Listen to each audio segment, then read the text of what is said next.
First row, presented by Town Fair Tire. Michael Felger, I see you writing some stuff down. I'm going to go to Gasper first, and then we'll get to the writings and musings of Michael Felger next.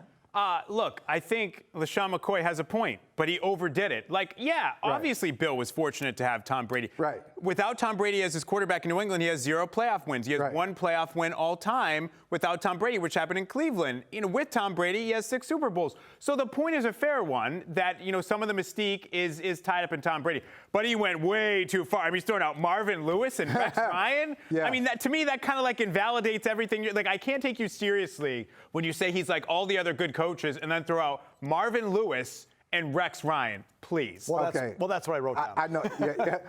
That's what you wrote down? Marvin Lewis, Rex Ryan. Like, that's absurd. Yeah.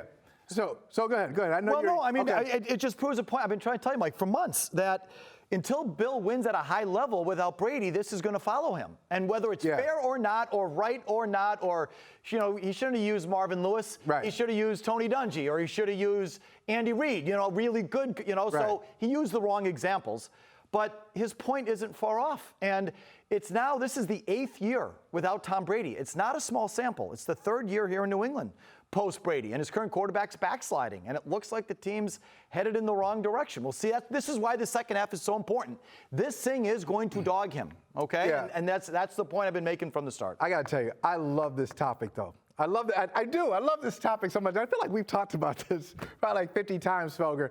And the reason I love this topic, it's one of the rare topics that you can bring it up, and after about 15 seconds, you can see how somebody thinks. So I know how LeSean McCoy thinks without even getting into the depths of Belichick versus Brady. And so he thinks that this is rare. He thinks he said something special. Is this what it takes to get on Kay Adams? Hey, Kay, get me on the show, too. Because this is what LeSean McCoy said. Bill Belichick, without the greatest player in NFL history, is not that good. Well, hell, you don't say. Well, but Mike, you don't say. But we thought we thought he would be good. But that's okay. You're right. But around here, that's heresy. No, it's not here. Without the greatest player who he drafted, Mike. We thought he would be good. I thought he would be good with this guy said he could win the division with Brian Hoyer. Okay, exactly. Listen, he has been good. He has been good. Without Tom Brady, he's been good. He's been like Andy Reid. He's been like Rex Ryan. He has, LeSean. He has been like Rex Ryan without Tom Brady. Right. He has been like, without Tom Brady, he's been that. Now, let me ask you this. Why are we doing this? I love the topic, but why are we doing it? So does Bill Belichick have to say, hey, I wouldn't have 300-plus wins and 6 Super Bowl titles without Tom Brady? Yeah, no kidding. He thinks that. No kidding. I don't know if he thinks that. I don't know that. But my point is, this is why we do this because he started it. We do this. He didn't start it. Yes, no, he didn't. Oh, he did. Yes, he did. When? Yes, he did. The David Halberstam book. When? Absolutely. When did he say? In the David Halberstam book, he says the year we won the Super Bowl, our best player was the place kicker. What does that imply? Mike, that implies that I pulled off a miracle. Bill Belichick and these coaches are obsessed with that was my game plan, my call. We practiced that on Friday. Bill is obsessed like that, like no other coach I ever saw. Well, he's obsessed with the credit. Guess what? He gave himself, he counts the rings being an assistant coach with the Giants. That's a good point. He's obsessed by it. I will say this. He started it. Okay, if he started it, I'm going to say I don't give an F. Okay. I really don't because we just started doing this. Okay, Belichick, I guess, has become a trendsetter in media because tell me what Red Auerbach's record was without Bill Russell. Tell me what Greg Popovich is without Tim Duncan. I totally agree. Tell me about Phil Jackson without Shaq and without Michael Jordan. Yeah, we don't do this. We don't know it. Mike, no one said. You never said this for 20 years when Bill and Brady were here. What did I say? You never said that. What did I say? Tell me what I said. I don't know, but I know what I said. You never said if they lose Brady, we're going to go back and be just another team. No. Was that in Patriot Reign? You said. Was that in the book? You said I never said that. In the book. How about this? I just asked him. I said, what did I say? He said, I don't know. But then he told me what I said. There is no way you said during those 20 years, if we lose Tom Brady, we'll be just another 500 team. What did I say at the very beginning? I love this topic because it tells you how people think. I don't think like that. And see, I don't. Okay. I don't. I told you in the beginning. You hate it. You hate it. You hate it. You hate it. I just said don't in the think beginning. you're being genuine. I'm being 100% genuine. I just don't think like you. How about that? Maybe you think like that. I don't. I told you in the beginning. I've always said this. Yeah. It's a boring answer. Sorry.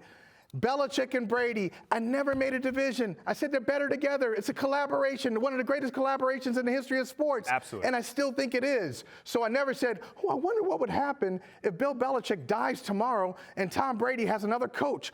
Or what happens if Belichick goes to Carolina? You never did that? I never did that. Hold on. You never did that topic? I never did it. When the divorce was coming down the pike? We didn't talk about. I didn't know the divorce was coming. Are they going to be better off without each other? I was late to the party. I didn't know the divorce was coming. I will tell you this. I will tell you We this. spent like 3 years on that. I will say this. The Crafts did the topic, and they made the choice, and it was Bill. So the Crafts had to make that choice. I'll tell you, this is how I think.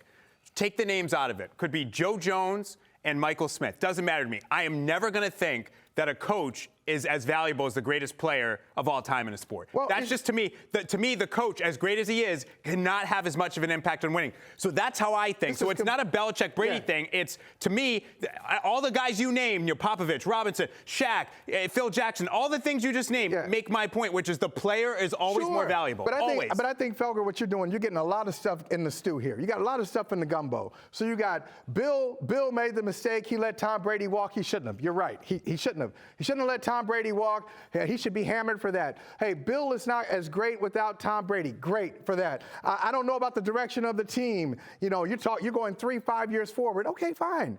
The bottom line is, Bill Belichick and Tom Brady, you can't take away, what you're trying to do is take away what happened. I heard you say it earlier today on your show.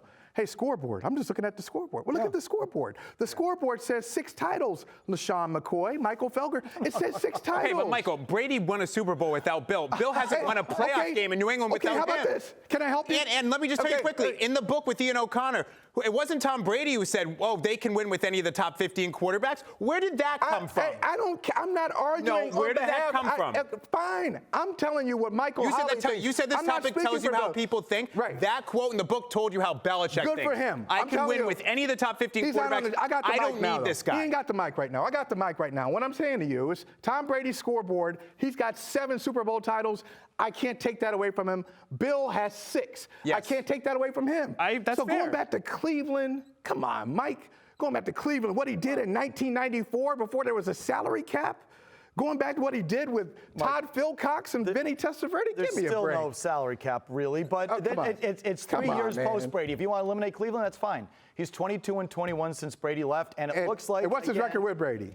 I don't even have it. Okay. We had it. It was on the billboard. Yeah, whatever it is, it's amazing. It was an incredible record. And so he's a great coach. He's worth 2 wins a year. I'm just saying, like, when you look at it, he just simply by being a coach can't have the same impact as a quarterback. And only here. Do you think in San Antonio they're like, oh man, as long as we had Popovich, it was only here where fans and media said the coach was more important than the greatest player of all time. I don't think no other place has that ever happened. I don't think they. They absolutely said that. I don't think they said it. Yes, that was the majority opinion of the fan base. In 2017, people said that was the majority opinion of the fan base, and it was even after Brady left. That Bill was more important. As long as we had Bill, we'll contend for championship. You got that from Channel Media and that survey they do. Like where I got that from growing up here and being around here for the last 20 years. Okay, and I was here too.